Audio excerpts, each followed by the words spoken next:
6, 7, 6. Hello and welcome along to episode 20 of the Tennis Asia podcast. And on this year-ending edition, we talk the prestigious Tennis Asia Top 10 of 24, identifying the 10 players from across the region who have impressed us most over the last 12 months. If we have time after that, we'll touch on the ongoing Next Gen finals featuring Jerry Shang, and because tennis never stops, briefly the ITF in Bali as well. And joining me, of course, to navigate our way through this top 10 is Mr. Tennis Asia himself, Eddie McGee. Eddie, how are you? Good. Yeah, I mean, it's been a little break for us, quite a long break, actually. And to be honest, 4 weeks, yeah. It's been nice in a way, just to sort of not constantly be thinking about the next match. But it's good that we've been able to do this and think back on what's been and on some of the players that we've covered or maybe haven't covered so much, even because some things happened this year before we started the podcast. We only started it in, when was it? April. April, yeah. So April, just after Busan. so yeah, we get a chance to talk about that. And our methods they're absolutely scientific. They're absolutely foolproof. They've been run into the Tennis Asia supercomputer, i.e., you pick them.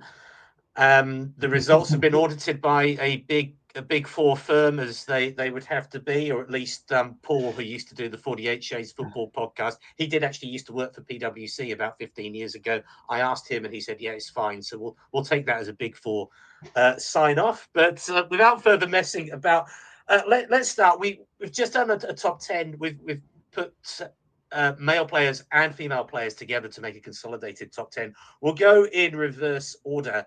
We're going to start with number 10 and aged 22 from Thailand, a product of the American college system, which is actually going to be quite a recurring theme, I think, tonight.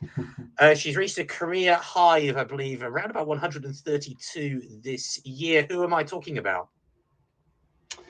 You are talking about none other than Tada Mananchaya Sawangkau, who is 22-year-old player on the up from Thailand. Yes, we get a player from Thailand at number 10 in our top 10 players of the year. Yeah, interesting. I mean, obviously, because to be honest, like obviously we're covering Asian tennis. We tend to see so many Chinese players and Japanese players, right? But Right. less so much the Thai players. But yeah, nice to have her here at number 10. And I just felt that she deserved it based on the fact that, yeah, I think she just sort of maybe one of those ones that sort of took people by surprise a little bit in terms of, she started the year at the very start of the year. She was ranked number 266 in the WTA rankings, and then reached as high as 130 this year. So obviously that's a massive jump, about 130 places in the rankings. And it's not just about, the rise in the rankings, which is obviously impressive itself, but also, I mean, some of the performances and the matches that she played at the higher levels as well. So, when it came to the Asian swing, it's where she actually qualified for her first WTA tournament in Hua Hin, which is in her home country in Thailand. And yeah, she also was able to qualify for her first WTA 1000 tournament in Beijing. And what was most impressive about that was that, and it was certainly what really caught my eye in terms of sort of her ability and perhaps where she could maybe go, because I felt it was clear in that match, although she lost like 6-4, 6-1 to Arina Sabalenka, which, a lot of better players have lost worth. Top 10 players will lose worse than that. Yeah. So, but she fought hard, especially in that first set, and it was clear that she's a tough competitor, and she's definitely a strong athlete. just tough in the rallies, moves well, and yeah, that certainly bodes well for the modern athlete in tennis. And um, yeah, She she is another one also who's come through the American college system. I think she was University of Oklahoma. I think we're seeing this more and more as well, not just with Americans. We're seeing it with a lot of British players, and also from this part of the world.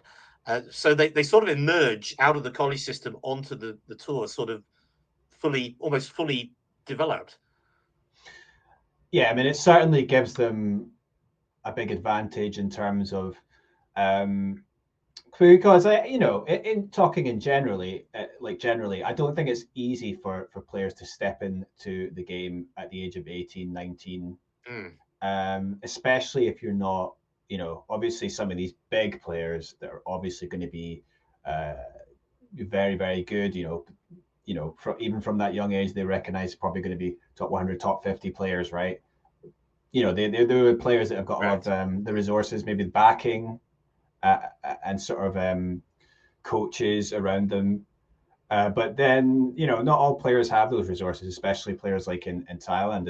And yeah, being able to get like a scholarship, which many, that's what these players can get when they go to the college in US, and they get to play competitive tennis against high level players in an environment of, similar to Davis Cup, really, but they're playing against the High other pressure, schools. hostile atmospheres. Yeah. Yeah, and yeah, with that coaching in it, but then maybe not the sort of persistent pressure that you would have on the tour immediately to succeed if you were to just step into the tour and start playing those ITF events, which I imagine Yeah. is probably mentally tough at the beginning. And yeah, but obviously, she didn't win many.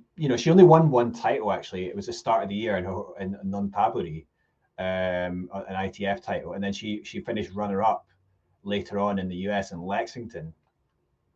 But for her, I think what was just, despite that, it's sometimes that can sort of come down to luck. But what was Mm, most impressive is it was just like how well she did actually when it came down to, because she obviously built up her ranking on the ITF tour. And when she got up to a certain point, then she was able to try and get into qualification for the WTA events. And yeah, that was just what was impressive for her. She almost qualified for the US Open, didn't quite make mm. it. But moving on, yeah, she qualified for the Huahan, and then she also qualified to Beijing as a WTA 1000. She came through Habino, Bektas, and then Zarina Diaz, who we've talked about in this Yes, podcast right. before, in straight sets before that match against Sabalenka. And then most impressive, yeah, back to back in Guangzhou and Jiangxi Open. Back to back WTA quarterfinals. Beat Yuan Zhui, first top 50 win for her. Obviously, yeah, she's an established player. You met actually. Indeed. We've I got, haven't we've got the forgotten. we've got the photo out there somewhere. And then yeah, Yeah. Lucia Bronzetti. So she came through Right. and she's beat some tough players. She didn't quite. Only got to semis in the last tournament in the W100 in Takasaki, but beat Alexiala there before losing to Wei Sijia. But yeah, obviously a big rise in the rankings, and it's just it's just impressive some of the performances there, and I probably she'll have a chance now to qualify for the Australian Open. It will be interesting to see how she does, and I think she's starting off in a WTA 125 event to start off the year. So yeah, something to look forward to. And Excellent. Okay, so yeah, number 10, Manachaya Sowanko. We better move on to number 9. And number 9 has been a breakout star in the latter half of 2024 and a new character on the tour. We like her because she plays like we do, basically, albeit a million times better. She also often looks like she's just got out of bed and straight onto the tennis court, but she's winning a lot of matches and looks like one very much for the future, but also for the present. Number 9 from Japan is. Ao Ito from Japan, and yeah, only 20 years of age, but she's certainly made waves this year, and actually risen through the rankings quite dramatically. Yeah, so yeah, there we can see her on screen there. Yeah, so yeah, she's got a really unorthodox style. There's no doubt about that, and she's got a really creative, unpredictable style that is, led to her getting a lot of fans already, even though she's Mm. relatively new on the WTA tour. Um, yeah, I mean, she was actually inside the top 400, maybe like 380 in the world, but she reached 126 this Mm. year. So quite a dramatic rise. And yeah, she's got a really interesting style. We talked about it before her, the slice in the forehand, the drop shots, but also the change of pace and the moon balls and everything like that. So drives some players mad, but yeah, it's something it's interesting to watch when she's playing. And she's, It certainly on was the, actually, because I mean, I don't obviously I, I don't work from home very often. I know sometimes you have the luxury to do that and have the able to have the tennis on at the time. I don't think your employer watches this, hopefully. But I remember you suddenly messaging me saying, "You've got to switch this on. You've got to switch this on. You've got to watch out. You've got to watch this player." And it was her, and it was like, Mm. this is really really refreshing. This is really fun to see. Yeah, exactly. And for her to be able to rise so well and play that sort of brand of tennis is just really cool to see. And when everyone is increasingly just hitting it hard and ball bashing, so to speak, from the baseline, yeah, it's a breath of fresh air. And on the ITF tour this year, she's reached an incredible 7 finals Yeah. and won three of them, including most recently the 100 title at Takasaki in Japan. So that was big way for her to finish the year. And not only that, I mean, she made her WT debut at the Japan Open and came through qualifying and went all the way to the semis and got wins against Sophia Kenin and Elisabetta Cocciaretto. And yeah, just obviously really interesting little player, and yeah, just has risen. And she tends to play with a smile on her face. She seems to like really enjoy what Mm. she's doing on the court, whether she loses the point or not. She seems to enjoy just the fact that she almost won. Sometimes she's almost, it looks like, well, I enjoyed that, but I'll do better next time. And yeah, I mean, yeah, just really cool player to watch. And yeah, I'm actually looking forward to seeing her much more on the WTA tour next year. With tougher opponents and hopefully more progress. Okay, moving on to number 8, and we come to our first male player on the list. And well, compared with numbers 10 and number 9, I guess he's a relative veteran on the tour, really. But still a breakout year for him, shooting up the rankings very early on in 2024 due to an Australian Open appearance from India. Yeah, so the player that we're talking about is someone that we have talked about before on the podcast. But I mean, I guess he's sort of let's see, he sort of fell away like a little bit towards the latter half of the year for Mm. sure in terms of his ranking. But yeah, the player that we're talking about, of course, is Sumit Nagal, uh, um, India's number one player on the ATP side. And yeah, if I see if I can just get his image up. Yeah, of course, there we go. So we've got Sumit Nagal. Basically, he started off the year in superb fashion because it was in Australia that he managed at the Australian Open in Melbourne to qualify for the first time. His only previous, he had played at the Australian Open before in the main round, Mm. main draw, I should say, but that was with a wild card.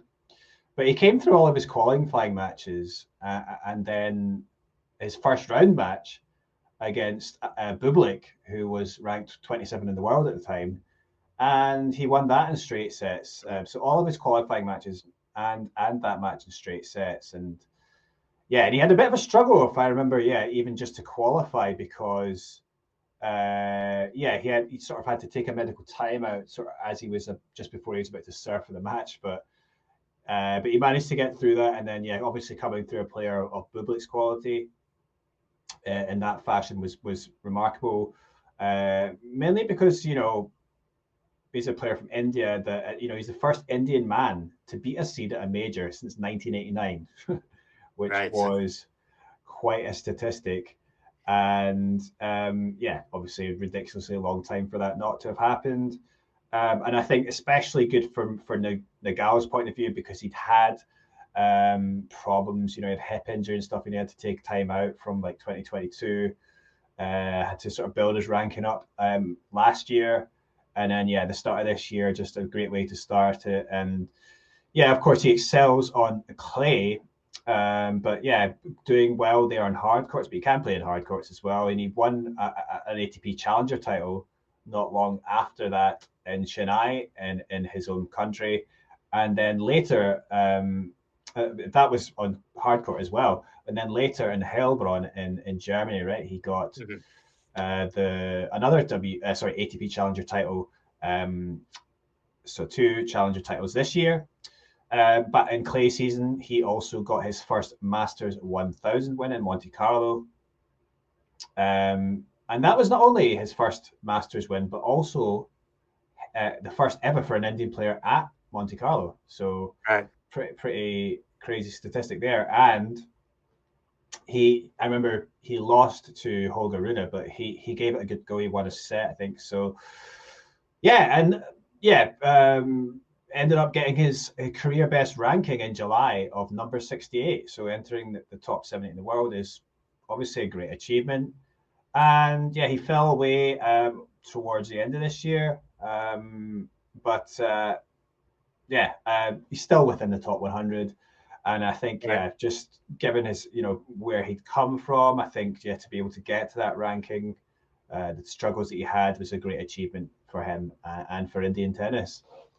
Definitely big. Yeah, obviously, cricket is the dominant sport by a mile in India. I did see India now has its second world chess champion as of last week. They do always say that tennis and chess are actually very, very similar in terms of like the brain power involved. At least I was told that when I was a kid. Okay, moving on. Number 7, and I'm stunned. I'm actually quite stunned at this number 7. I really expected you to put this particular player, if not on top, at least at number 2. It did seem like we spent probably the first 8 or 9 podcasts pretty much talking about her almost exclusively. She went on a remarkable winning streak in the first first part of the year, which we did obviously chronicle in some detail week in, week out. The Machine. Tell us who she is, and also tell us why isn't she higher on this list? Yes, there she is. There's Mayuka Ichijima, now 23. Born in Malaysia, actually, but she is Japanese and represents Japan. And remarkable year. Of course, we talked about her. She was our player of the week. And even at that point, like early on in our podcast back in the spring, she went on to achieve much bigger things, perhaps bigger than we'd even thought she was capable of. And it was really a remarkable run in that spring period that basically cemented her place on this list. A remarkable run that ended with her making her debut in the main draw at Roland Garros. It started in April in Spain where she won her first W100 title, and that was on the clay course. She then flew to Japan, and I think the second tournament there, she won another 100 title in Gifu, but it was on hard courts. Immediately after winning that, she flew straight back to Europe.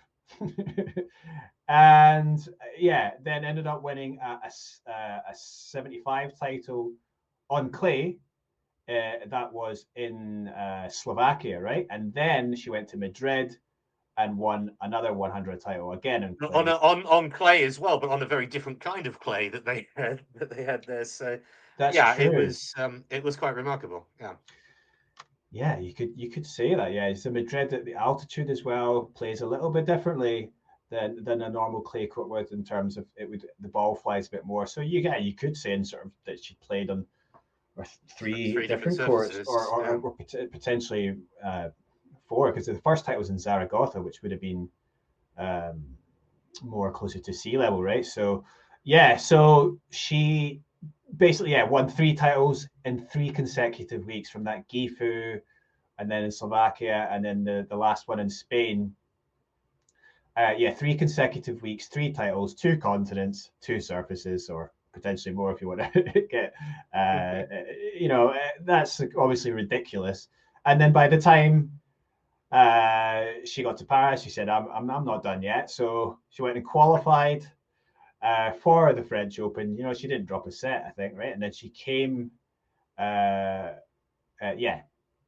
didn't drop a set in the qualifying matches, and then won her first round mat in straight sets, probably even, more quickly.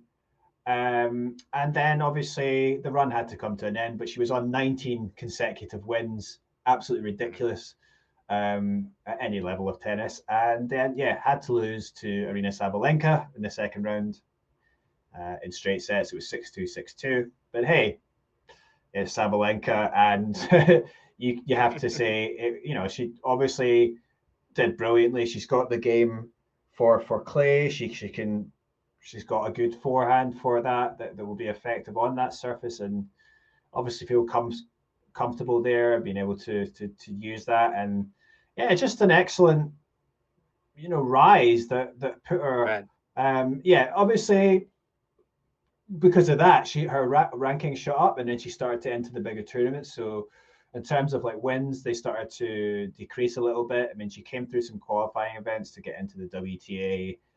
She did make her Wimbledon debut, and then she got to the US Open, where she did get a win. And ultimately, she ended up as the Japanese number one, leapfrogging, getting ahead of Naomi Osaka, who, obviously nice for her to be the Japanese number one. And she got a career high ranking of 55, having started the year ranked 172. So big rise, great achievement, great bunch of wins. I mean, to win 3 100 titles in 1 year, excellent, really, really good. And just a case now whether she can see if she can actually, maintain that ranking, maintain that, because to get the a lot of points to defend there. But going to be interesting. We'll see what 2025 holds for the machine. Moving on to the final one in our the first five, number 6 in our rankings. And I said, why isn't she higher? Well, that's because there's 6 who we think have been, just a little bit more impressive this year.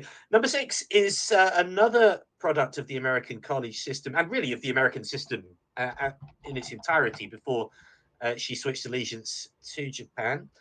She made her name in doubles, but this year switched to focus on singles. And my word, it has paid off, hasn't it? Yes, we are, of course, talking about Ena Shibahara, who is, as you mentioned, she's got the American connection. She was born and raised in California, but she represents Japan, and she has done for a while. I mean, she speaks fluent Japanese, and she's had a brilliant year so far. And well, I mean, let's talk first about how she is primarily was a doubles specialist, right? Yeah. And there she is.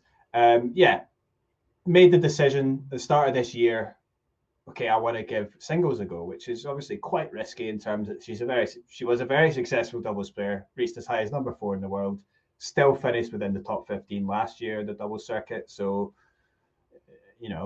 but she said, it's not that much a risk. If it doesn't work out, I can just go back to the doubles. And She did still continue to play a little bit of doubles, but was focusing on the singles this year. Mhm. It started off really well as well, because she started off, played 2 ITF events and got to the semi-finals back to back after coming through qualifying.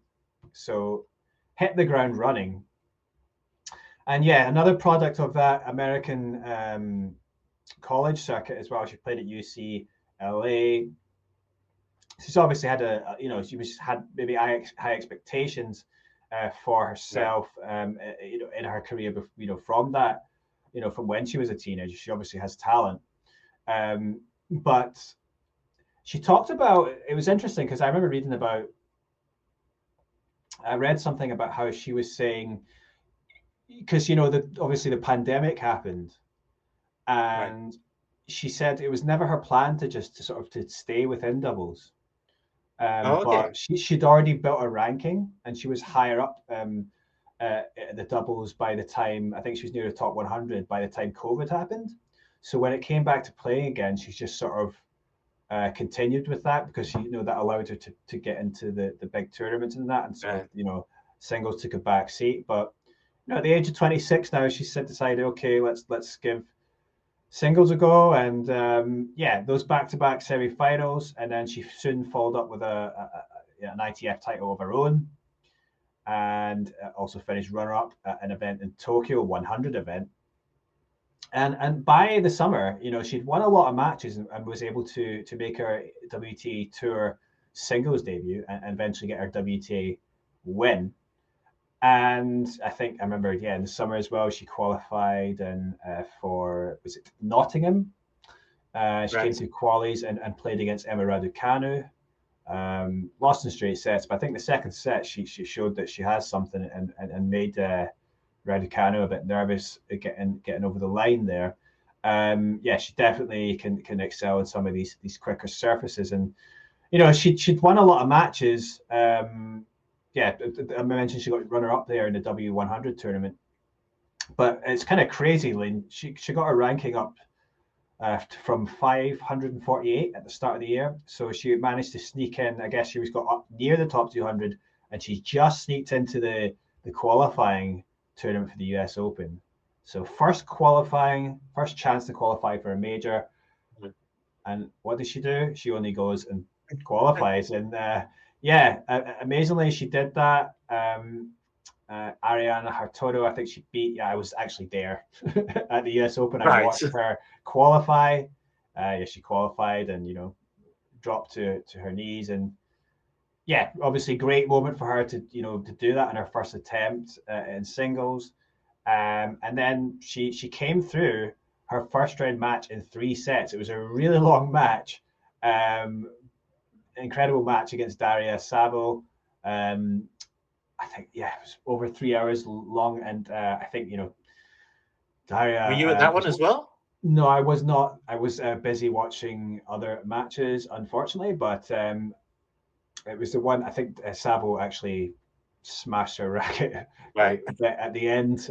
Obviously, it was a tough match to lose, but the reward for Shibahara was to play Iga Swiatek in the second round on Arthur Ashe Stadium. Obviously, given where she started at the start of the year, to be able to do that and play in such a big stage must have been quite amazing for her. I mean, she only won 1 game in that match. Yes. But actually went on. Some of the games went a bit long. It wasn't. Some deuces, yeah. Could have been worse, but obviously, it was between tough ass to even be competitive against Iga.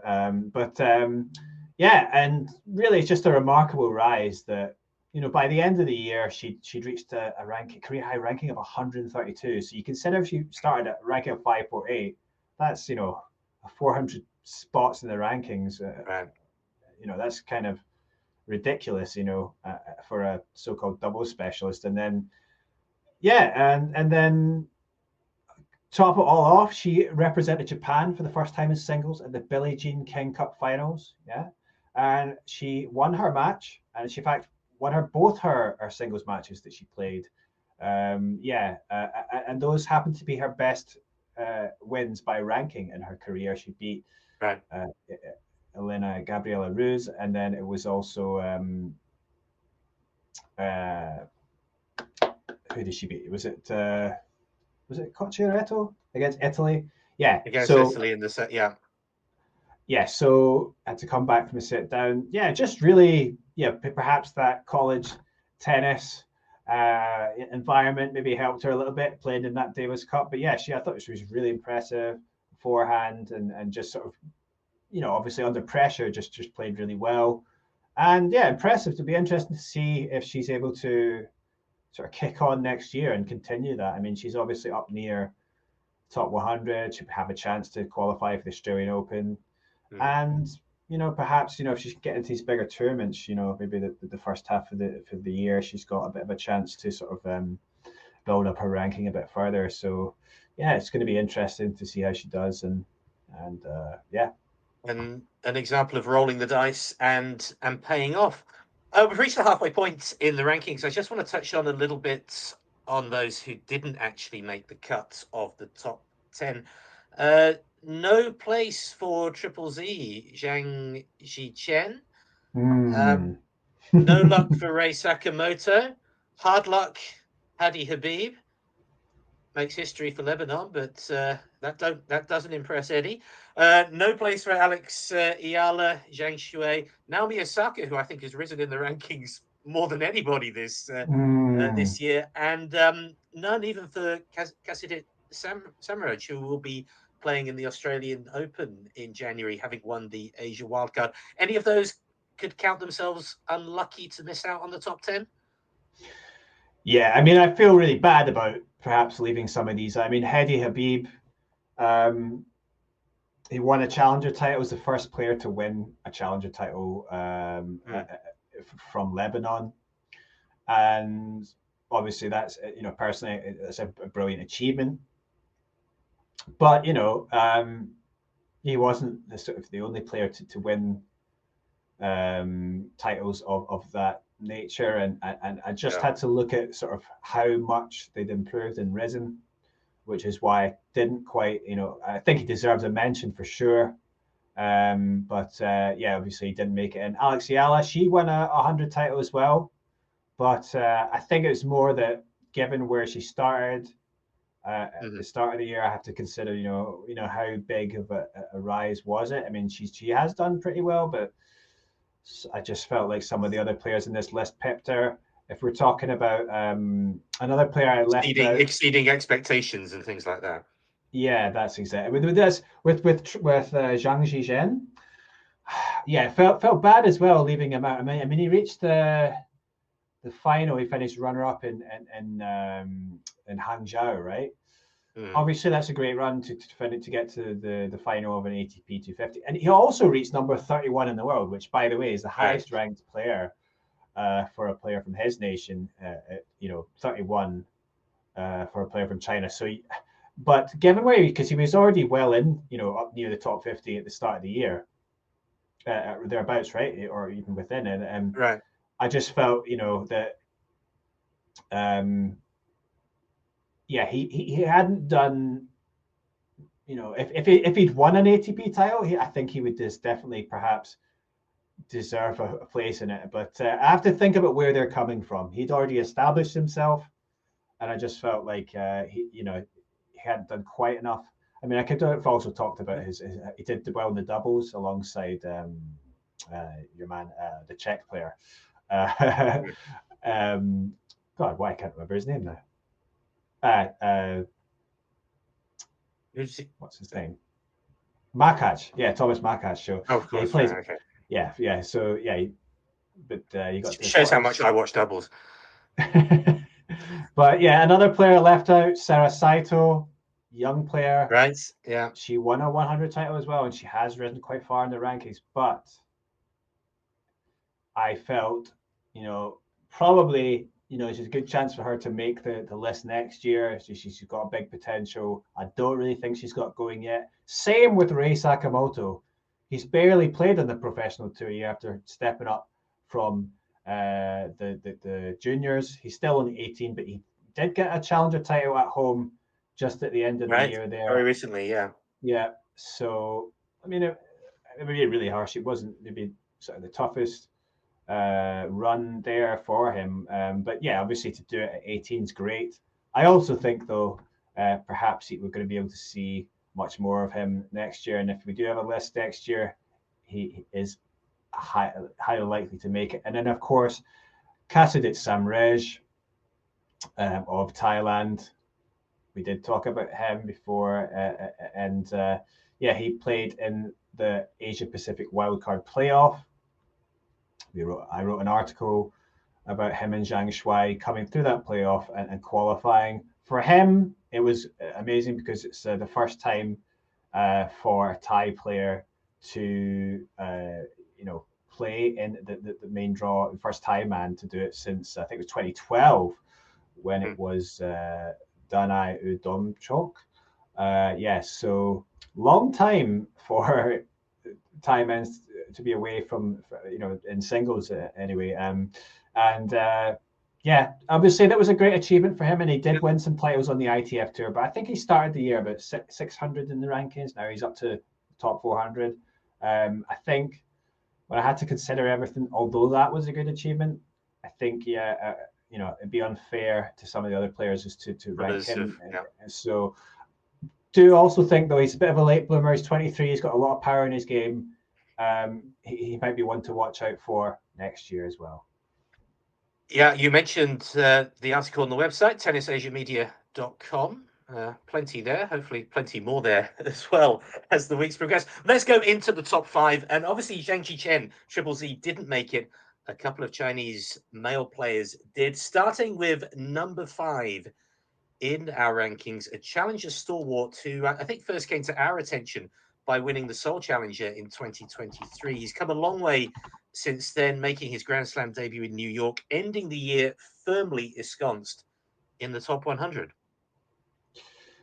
That's right. Yeah, the player that we're talking about is Bu Yunchou Kete. Bu Yunchou Kete, of course. But he is of Mongolian heritage, and his name we've maybe explained before that you see it written as Bu Yunchou separately, but or Yunchou Bu, but his full name is just as one Bu Yunchou. Right. And I'll see if I can get his image up here, because we made a little video about him, didn't we? That's right. I put it up because we talked in that podcast. Because you videoed him in Seoul last year as well. That's right. So that was at the Challenger in Seoul, where he won in 2023. That was his first sort of big breakthrough. I'll see if I can get him up. So we made a little video for him. There he is. So that's the video. You can watch that on YouTube. The rise of Bu Yunchou. And yeah, so basically 22 years old. After he won that title in Seoul, for the next 12 months, he sort of didn't really match that level. He didn't win a title in the challengers. I mean, although he wasn't terrible, but he just the results there in terms of consistency wasn't there. And but around the spring this year, he started to get better results, and he finished a runner-up in Gwangju here in Korea, and then he won the title in his home country in Wuxi.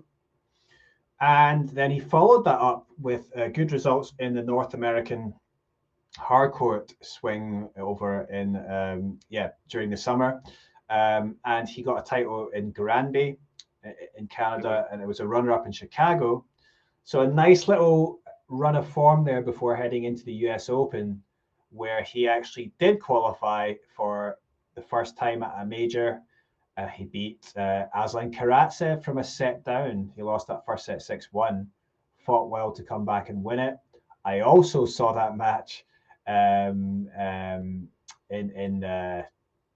New York, and I've actually got that footage there. I mean, I don't know if we can actually get it up here, if we can find it here. I'll see if we can get that little. You can listen to it. Yeah. So Buyan Choketi actually qualified for the first time at a major. He qualified for the US Open. So I think he lost out to Casper Ruud in the first round. Yeah, so there you go. You can see him celebrating. Obviously, that was him winning that title, and yeah, just an excellent achievement for him. Unfortunately, he had to play Casper Ruud, wasn't it, in the first round, and yeah, he lost that in straight sets. It was always going to be a tough ask for him, but you know, still amazing for him to do that for the first time. And then, of course, we head into the Asian swing on the ATP Tour during the autumn, and with a bunch of tournaments in his home country. And yeah, really, he just exceeded expectations, didn't he? I mean, back-to-back semi-finals at 250 and then 500 level in Hangzhou and Beijing, respectively. In that run to the 500 semi-final, he beat Lorenzo Musetti and the world number 6 at the time, Andrei Rublev, in straight sets, coming through both of them in straight sets, to make the semis, and then lost out to Jannik Sinner. You know, no shame in losing to him. I mean, he still took him to... Sinner was very, very complimentary of him as well, wasn't he?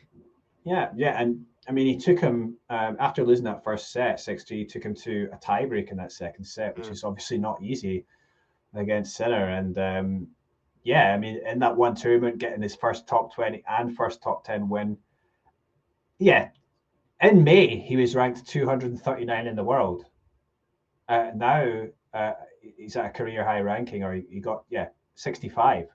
So that's going to set him up now nicely. He didn't have too many results after that outside of China, but he did reach an ATP quarterfinal, which is, you know, it's not bad at all. So yeah, now he'll go obviously to he'll be playing in Hong Kong, which remains to be seen whether Tennis Asia will be there, but you know, perhaps a chance for me to see him there, and then of course go to the Australian Open. Definitely got big chances to do well on these hard courts, and just a great athlete. And now he's got the skills, the serve and the ground stroke to sort of match it. Going to see if he can sort of be more consistent, but you know, he's perhaps a bit of a late bloomer, because you know he didn't really play any professional tennis, probably partly to do with COVID, but between the ages of 18 and 20, so about 2-year period, you know, obviously a key period for development for a lot of players. So he's perhaps just catching up with it now, and just a great effort. He's exceeded expectations, and definitely another one to watch. Excellent. You just mentioned Hong Kong, and all year we thought we had been building up to Coleman Wong taking his place at the next gen finals. That didn't quite go to plan, as the Coleman Coaster, as it's known, had more ups and downs than Space Mountain in the end, and it didn't quite work out for Coleman. There is Tennis Asia interest in the next gen finals, though, in the shape of Shang Junsheng, Jerry Shang, our number 4. Yes, Shang Junsheng, or Jerry Shang, as he's also known. There he is on the screen. Just obviously 19 years of age. He's one of the hottest prospects really in tennis, because of his age, and you know, there's a big potential there. You know, we talked about how he comes from a background. I think he's from Beijing. He's come from a background, an athletic background. Both of his parents were professional athletes. His dad was a football player, and his mum, and his mum was a squash player. Was it? So, I mean, obviously, you know, sets him up well. But yeah, I mean, it's a different background from Buyan Choketi. Yes. Yeah, that's right. Yeah, that's a very different background. Yes. So, yeah, Buya came from more humble beginnings, and that's why it makes this sport interesting. You know, everyone's got different stories. It's never easy, regardless, to sort of make it, whether you've got You've still got to have the talent and the work ethic. Yeah, yeah, you've got it exactly. You know, an individual sport like this, and Shang is definitely he's got that. He's got he's a relaxed personality. He's curiously he's definitely got the great attitude, and it started off brilliant. We mentioned Hong Kong. He played at Hong Kong, and I saw him there at the start of the year. Made the semi-finals there, beat Francis Tiafoe on straight sets 6-4, 6-4 in the quarters, and then took a set off Andrei Rublev in the semi-finals. So, yeah, I think it was a wild card entry there, more than justifying it there by reaching the semis. Yeah, really, really excellent. I think he might have just still been 18 then as well. So, yeah, he's not the biggest. I think he's 5'11", 180 centimeters or so. But he's obviously maybe lacking that bit of power compared to some of the other players. But yeah, he's no doubt he hits that forehand very cleanly. He's got good movement, and he's got the skills. He's a quite dynamic player. And long after, I think he reached the third round at the Australian Open, didn't he? And he had to retire against he wasn't fit against Alcaraz, right? But no shame in that. And did he beat Sumit Nagal in the Australian Open, or am I completely misremembering that? I might be misremembering that. It was in the second round, was it? Second round, I think. Yeah. I think that's right. Yeah. So because obviously Sumit won his first round match, didn't he? That we talked about against Bublik. Yeah. So I think you are remembering that correctly. He came from a set down, Shang, and won that in 4. Yeah, unfortunately, just didn't have. He wasn't fit. He didn't have enough in the tank for that match against Alcaraz, but he followed it up, qualifying not long after that for Indian Wells, and then winning the first round match against Thompson, Jordan Thompson. So, first Masters wins came for him in Miami, Indian Wells, and Madrid. So, and Madrid, it was where he beat Corentin Moutet in 4 hours, one of the matches of the year. Came through that, and then he lost to Davidovich Fokina in the second round. And that was a bit of a controversial decision there, wasn't it? I think with the double bounce that went the way of his opponent. That's right. Yeah. Mm-hmm. But he followed up, winning quite a lot of matches on the tour. He reached another semi-final in Atlanta, defeated Ben Shelton. You got to remember his age here as well. I mean, and then third round again at the US Open, he lost to Casper Ruud in 5. So Casper Ruud taking out both the Chinese players on our list here. But that was a bit of a shame for Shang. He was 2 sets up, and then he lost. He fell away quite dramatically, especially in the next 2 sets. And to lose obviously from 2 sets up is never nice. But then when it came back to his home country, he got his first ATP title in Chengdu, the ATP 250, and he beat Japanese tennis legend in Kei Nishikori, another Tennis Asia player of Kazakhstan. Didn't make the top 10, unfortunately. No, another one we left out. Yeah, to be fair to Nishikori, he did end the season well because he won that Challenger event. But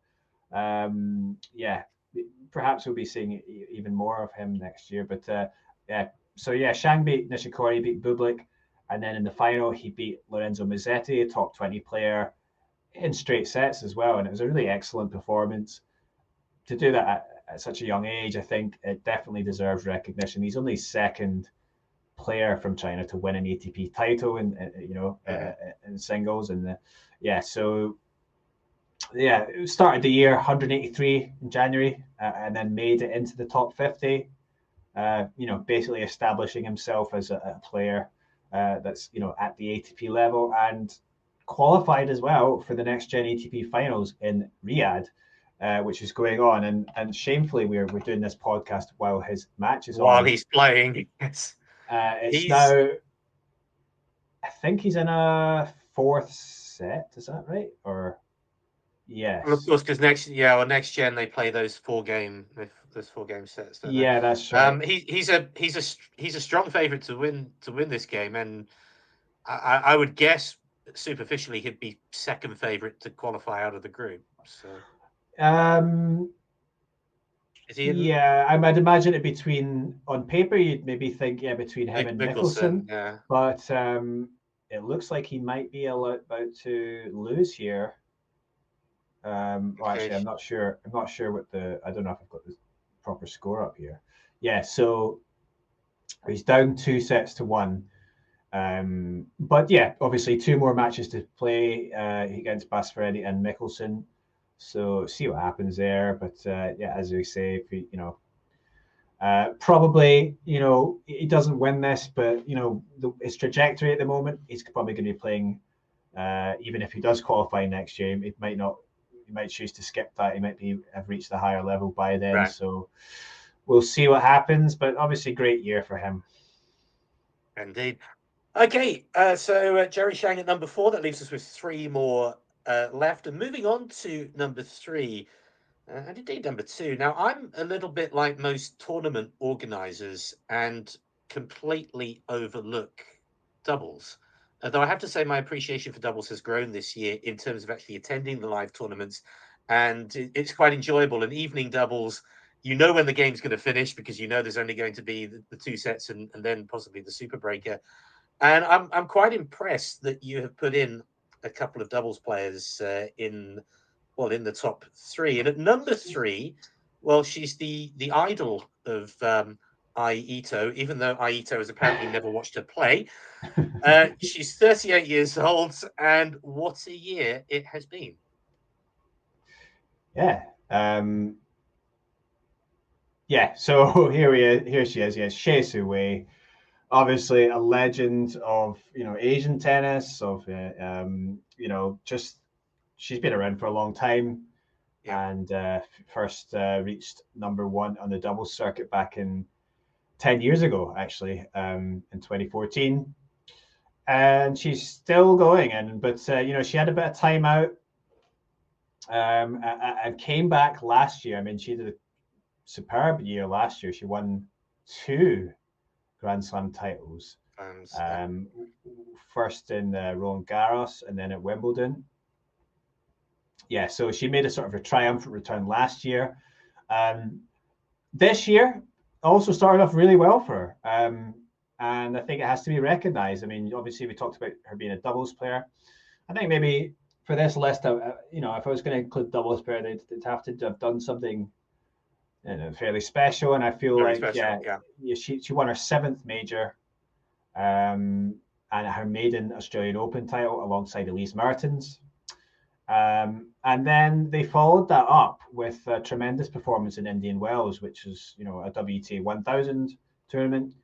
Didn't drop a set on the way to lifting the trophy, and that cemented her place as the number 1 player again. At the age of 38, 10 years after the first time she did it. I think it might be the 3rd time that she's actually been number 1. But and obviously in terms of in the women's game, the women's doubles, she didn't do too much after that. I mean, she reached a semi-final at Wimbledon, which isn't bad. But obviously, considering the year before she won 2 slams, you could say maybe not quite as good in that front, but getting to number 1 has to be recognised. Then she won 2 mixed double slams at the Australian Open and at Wimbledon with Jan Zielinski. That's the Polish player, right? And so done the mixed doubles, won 2 slams. Really, I mean, still been a tremendously good year for her. She's still in the top 10 at the moment, I think. So she made the WTA finals, I think with the ranking of 7. So I think one match there. I didn't get through the group stage, but I mean, still for her to be doing it at this stage. I mean, should also mention at the start of the year, she played a few singles matches and retired from singles. Right.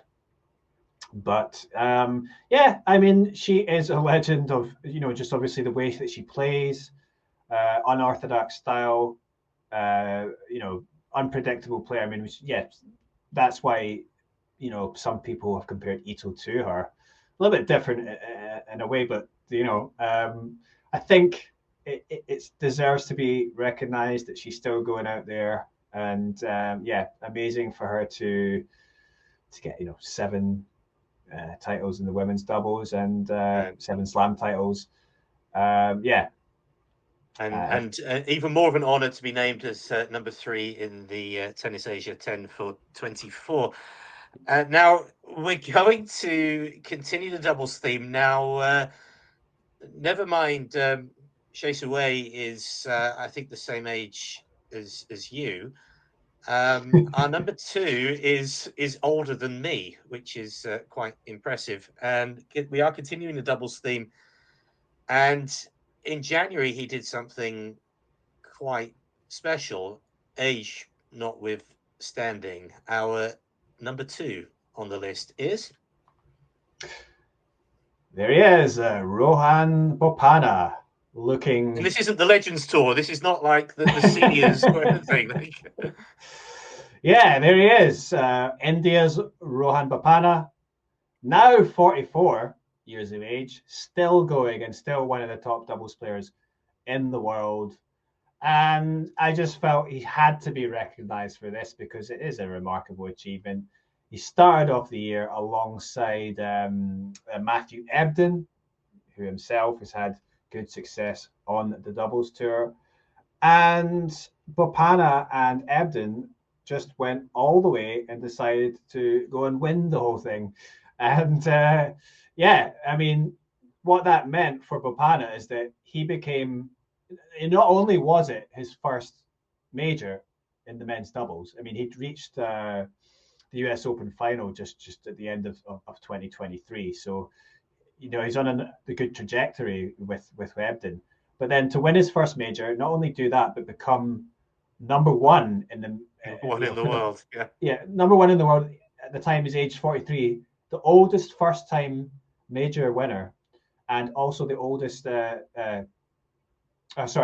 The oldest first-time number 1, not major winner. Yeah. Okay. So at the age of 43, obviously an incredible achievement, and probably quite inspiring for a lot of other doubles players who are still going. We've talked about Toshihide Matsui, who's still going at the age of 46 now, isn't it? On the Challenger Tour, still winning matches and some tournaments this year. So, and there's going to be a bunch of other players, inspiring others. Hsieh Su-wei among them, and now Bopanna, and amazing also because we talked about his being from India. An Indian player to have such a big achievement is tremendous, and it's amazing for him, especially because he's had good success on the doubles circuit in the majors. He's reached the quarterfinals or semifinals or final at the French Open, Wimbledon, and US Open. But coming into the Australian Open, the best he'd managed was a 3rd round, and then he'd been playing for 15 years in the doubles circuit. So then he just to win probably helps playing alongside an Australian when you're there, having that backing. But and then I mean, I could say didn't quite continue that level of play throughout the year. I mean, but they still got to the semi-finals at the French Open, but then in Wimbledon and US Open was the 2nd and 3rd round losses. But still also played the mixed doubles and got to the semi-finals at the US Open this year. I mean, you've got to say, I'm putting on this list taking into account his age, and obviously doubles players are older in general, but still it's quite a brilliant achievement. And I mean, begs the question: you talk about that inspiration thing. It is. I mean, earlier this year, shortly after it happened, I had a 9 o'clock Monday morning doubles match, and my knees. I'm 3 months younger than Bopanna. My knees on a Monday morning do not feel good. But it's like, well, if he can go out and win slams and get to world number 1, I can drag myself up to play doubles with these 3 hungover guys. So it's a huge achievement, a wonderful story, and I would say a deserved place on the list. Okay, we've come to the end. I'm just going to just recap who the top 10 were. So at number 10, we had Mananchaya Sawankao. At number 9, we had Ai Ito. Number 8 was Sumit Nagal. Number 7, Moyuka Uchijima. Number 6, Ina Shibahara. Number 5, Buyun Chaukete. Number 4, Jerry Sheng. Number 3, Shea Suwei. Number 2, Rohan Bopana. That means we are missing number 1 on the Tennis Asia 10 for 24 is... And it is Coleman Wong. No, I'm just kidding. No, I thought it was going to be Crystal Jang. I thought Zhang Shijang had this one in the bag this year, but no. She was on top of my list. Come on. Yes, of course, it's none other than... We know who it is. The currently ranked number 5 player on the women's side. It's Zhang Qinwen of China. Really just a remarkable achievement for her, because she started the year at number 15 in the world, ended up number 5 in the world, just behind Jasmine Paolini. But you have to say, perhaps she could easily be considered the 4th player in the world in terms of what she's achieved. Let's just get her image up here. Yeah, so there she is, affectionately known as Queen Wen by I many. thought it was going to be the image still with the label on the back of her shirt, the Uchijima match. But yeah, that's right. Obviously, or the karaoke one. Yeah, that was in I think it was last year, was it? Yeah, she sang at the karaoke, or was it? But Zhang Qinwen started off the year brilliantly, right? In the Australian Open, she went all the way to the final, and unfortunately had to come up against Aryna Sabalenka and lost in straight sets. Sabalenka's done that a lot too. She's ended the runs of a lot of our Tennis Asia hopefuls. It could be the tagline of the year. She then came up against Sabalenka, and that was it. Yeah. Yeah, exactly. But still, I mean, she perhaps got a bit of luck in terms of the draw opened up for her, but she still managed to come through some tough moments and get all the way to the final. So obviously that did wonders for her ranking in terms of just a tremendous for her to do that. I mean, obviously first player from China to do that for quite a while, since Li Na. And if we just look back at her results this year,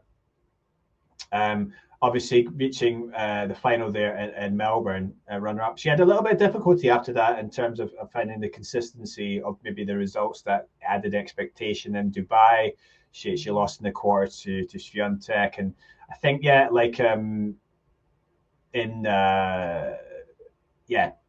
didn't have too many results there. And then when it came to playing on the clay, which she should be able to do well, I think Madrid, she had to retire in the first round. She got to the quarters in Rome, but lost out to Coco, and then third round loss at the Roland Garros.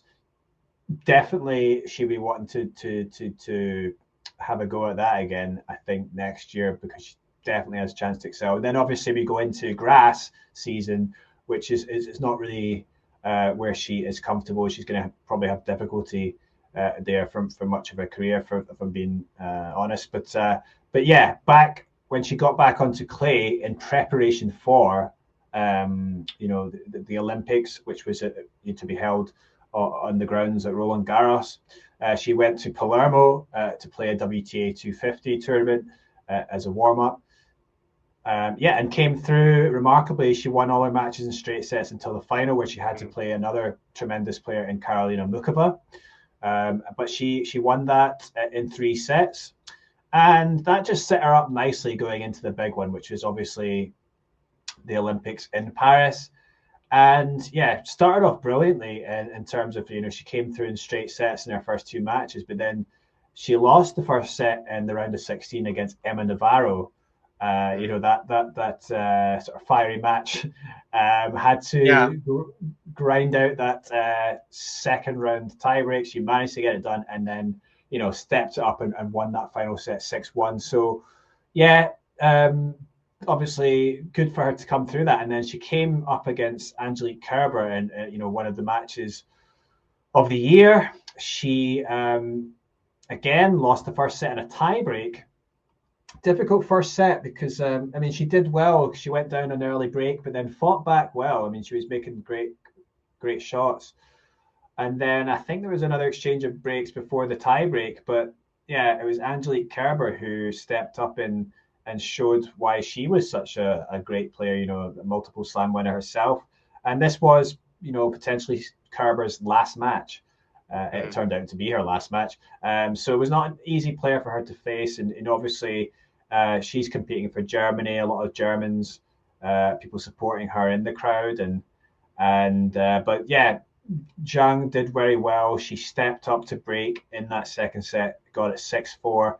And then in the final set, it was a really exciting set of tennis. Both players, nice little matchup in terms of, obviously Zhang's got the serve, the big power on the forehand, that, big topspin forehand and big strokes on either side. Whereas, Kerber's, she was doing well with her serve as well, actually, but she's got more of the sort of hitting the angles and sort of redirecting pace. And yeah, it was a nice little match up there. And Angie did incredibly well, and she played like it was her potentially her last match ever. Right. And Zhang stepped up really well in that final set, and arguably that was one of her most important results of the year, because she went on to the semi-final, where if she wins, she would guarantee her a medal, but she had to play Iga Swiatek, who is the number one seed and the number one player at that time. But yeah, she got off to a flying start and took that first set 6-2, and continued that into the second set, where Swiatek did fight back a bit, but eventually Zhang got a break and took that second set 7-5. So amazing for her to get that first win over Swiatek, and on clay, where obviously Swiatek does so well and won the French Open this year. And then got to the final, and a very good performance again in straight sets against Donna Vekic to clinch an Olympic gold medal, which was big pressure for her, I'm sure, because she places, I think, particular importance for that importance. It's a huge thing for any of these players. I think Swiatek was extremely upset to lose that match, and she did end up winning a medal herself. But just like a brilliant achievement to win. This is a big title, Olympic gold medal, and it's sort of it was a start of Zhang, I would say, cementing herself as one of those top players at that elite level of the game. And after that, she ended up reaching the quarterfinals at the US Open, again losing out to Sabalenka, and it was a pretty one-sided match, that one. But she beat Donna Vekic again in that round of 16, and obviously to get to a quarterfinal shouldn't be something overlooked, and that's a good achievement. And again, she got a semi-final at WTA 1000 in Beijing. Got to the final of Wuhan, the WTA 1000, beat Paolini, ultimately much closer match. That was a great match, and also one of the, it was a great match of the year. She did win a set against Sabalenka, and and then also she won a title after that. She won the 500 title in Tokyo against Sofia Kenin in the final. She beat Leila Fernandez. Oh, she beat Mayuka Uchijima on that run as well, and Diana Schneider. So Diana Schneider has actually had a superb year on the WTA Tour, won a bunch of titles. And yeah, she obviously got to the WTA finals in Riyadh and got all the way to the final, which honestly, first time at that event to do that is great. And she beat Rybakina, who is of course a tremendous player, and beat Paulini. Although she lost to Sabalenka, she beat Krejcikova in the semi-finals, who is obviously an excellent player herself and former French Open winner. And in the final she lost to Coco Gauff, but it was probably one of the matches of the year as well. And yeah, she had her chances and she came close perhaps she could have served for that match, but ultimately came up short. But I think overall, because maybe there were doubts about whether she could reach sort of that high level in terms of that elite level. But I think this year, some of the players she's beaten in the tournament she's won, obviously an Olympic gold medal is huge. I think, and just the sheer number of matches that she's won overall in the year, especially the Asia Swing as well. I mean, that's it's elite level. She's, especially in that latter half of the year, she increased her serve percentage and the points won on that serve, and generally just getting a bit more out of her strokes as well on the backhand side, and the forehand always it's potent, and I think I'd say I asked you a couple of podcasts back. I think I asked you like what you think her sort of ceiling is. Where can she go? I'm going to reframe that question. What would she need to do in 2025 to be on top of this list a year from now? That's a great question. Obviously, she has already done brilliantly.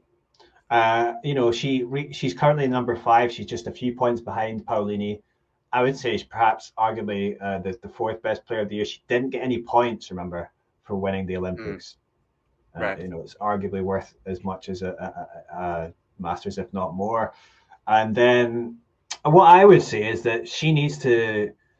I would say she's come close already to winning a Masters. She needs to start winning some of these big tournaments, the slams. Obviously, winning a slam would definitely.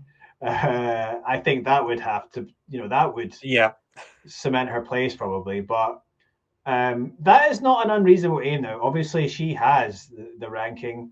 I think for her the biggest thing is probably. She's got to get over that hurdle of Sabalenka. Sabalenka, yeah. She's shown that she can beat Swiatek. She's beaten Rybakina.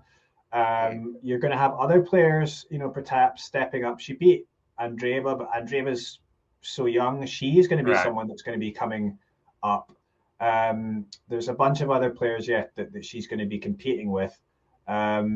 So I think from her point of view, she's going to want to say, and probably in that clay season is where she really wants to make up ground. She didn't, it was fairly underwhelming this year. Obviously, she did well on clay in the summer eventually, but that normal spring clay period, she's got a great opportunity to do well, in Madrid and Rome. And then, of course, only reaching third round at the French Open, she can definitely do better there. So, if she can, I would say that next year she's going to be seriously, in her mind, she was going to be going to try and win a slam. I mean, that's how she's got to be thinking. But the big tournaments, not Masters, I should say, the 1,000 tournaments, she is got to be winning these. I think that's the next stage in her progression, and also doing well, like in the clay where I think she really can excel. And then, of course, she can do well in hard courts as well. But I think she just gets it. The gold medal clinches it, and the way that she finished off the year, I think was, she's arguably the second best player in the world in that latter half of the year. Because I mean, obviously, we had Swiatek and Rybakina out, right? So they weren't absence, but so there's that, and it's going to be interesting for sure to see how she does next year. Well, congratulations to Zheng Qinwen. She is number 1 in the Tennis Asia 10 for 24. Tennis never stops, as we say. Obviously, the next gen still going on at the moment. We've even got the ITF never got the memo about needing the end of the season. They're playing in Bali right now. I see poor old Chung Hyun. He won the first set earlier on this week and went down in 3 sets. Again, what are your tennis plans for the next couple of weeks? Well, I suppose the next few days I'll be watching this next gen finals, which is going to be interesting for sure, which we should say, by the way, is being held in Asia, the far western Asia, right? And,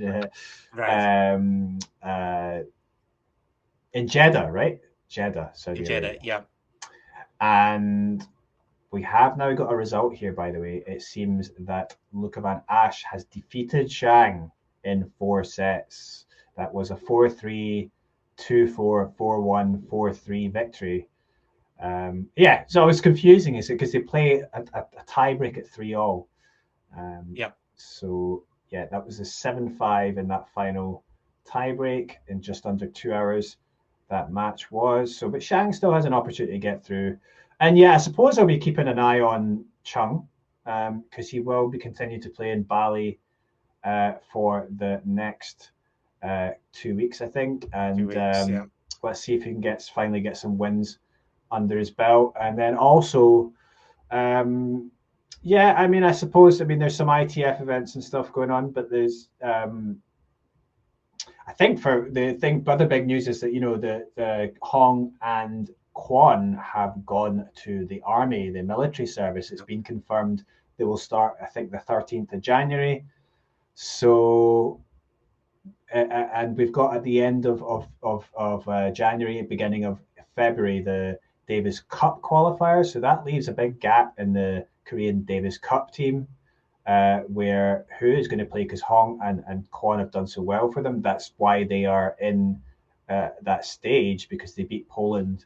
They won all their matches, and the doubles. They're sorted for doubles because they've got Nam Ji Sung, who can play with either Song or Chung Yun Sung. I think the problem is who's going to come in the singles. And the singles. Yeah. I noticed in that same tournament there's a 20-year-old Korean Shin Woo-bin playing, who seems to have picked up some form this year. So he's also fairly tall as well, which obviously helps in this sport. 6'2" or something like that. So perhaps he's someone that's going to want to step in. But there remains, of course, Jared Campagnoli as well. And I should say as well, we've also got from that draw, we've not talked about it. The Japan's going to be playing Great Britain in Japan, so that's potentially quite exciting. Both of them, they got Nishikori back in Japan. And they've got a decent little squad of players. Obviously Nishioka, and then they've got some doubles players as well. Taro Daniel, and then you've obviously got great players from Great Britain now with Draper, Fernley, and these guys. And then we've also got, I think, who was drawn? It was USA for Chinese Taipei, their vital side.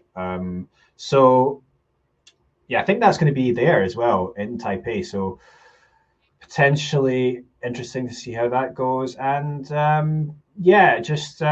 that's obviously a bit of time away. Obviously, probably after the next gen finals, I will be taking a little bit of a step away from the tennis, but then keeping one eye forward, because we've obviously got Hong Kong ATP and then the Australian Open. You don't get much time to get your breath back. Tennis never stops. Tennis never stops. For now, we will though stop. The number 1 on the 10 for 2024 from Tennis Asia, Zheng Qinwen. Eddie, well done with all of your analysis over 2024, and looking for more in 2025. A Merry Christmas and Happy New Year. Indeed. Merry Christmas.